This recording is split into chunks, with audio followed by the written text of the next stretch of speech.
Bonjour à tous. Alors ce que je vous présente ici, c'est un testeur d'humidité, mais qui a un énorme avantage par rapport à ses produits concurrents, c'est qu'il utilise un champ.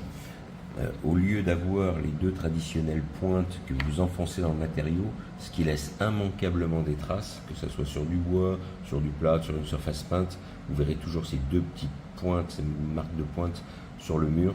Ici, il n'y a aucun endommagement de la surface, et ça c'est fondamental. C'est l'énorme avantage de ce produit. Alors il est livré avec une housse de rangement, une documentation multilingue dont le français, un petit tournevis pour ouvrir la trappe pour insérer les 3 piles type AAA qui sont fournies. Alors un petit commentaire à ce sujet, attention à ne pas perdre la petite vis qui n'est pas solidaire du couvercle. Vous installez vos piles. Alors pour la mise en marche et l'utilisation, c'est très simple.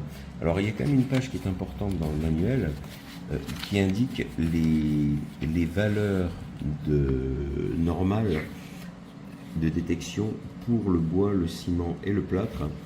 Vous voyez que du bois en dessous de 50, c'est considéré comme sec, alors que l'appareil par défaut, mais vous pouvez le changer, est calibré en dessous de 30 comme sec. Donc de 30 à 60, il affichera un risque. Si c'est du bois, vous verrez que même si vous êtes à 49, c'est considéré comme sec, donc ne vous inquiétez pas. Si vous ne testez que du bois, vous pouvez parfaitement changer ces limites de 30 à 60 dans l'échelle, avec les touches plus et moins. Alors la mise en route, très simple, on allume l'appareil en étant à distance de tout matériau en plein air, on l'initialise avec la touche MEAS, voilà, ça fait une calibration qui permet de prendre en compte l'humidité de la pièce.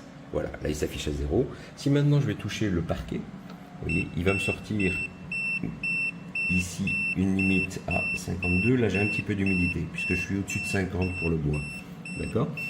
Si je vais ici, alors ça c'est parce que j'ai lavé mon sol certainement, vous voyez là je suis à 49, donc comme je suis en dessous de 50, ben, je suis considéré comme du bois sec en fait. Donc encore une fois, si je teste que du bois et je ne veux pas être dérangé sans arrêt par ces limites et ces bips, il me suffit de changer la calibration par défaut. Comme je teste plusieurs matériaux, il me suffit de garder en mémoire ce petit tableau et comme ça, je n'ai aucun souci pour utiliser ce testeur. Et encore une fois, il opère sans aucune marque et ça, c'est vraiment top.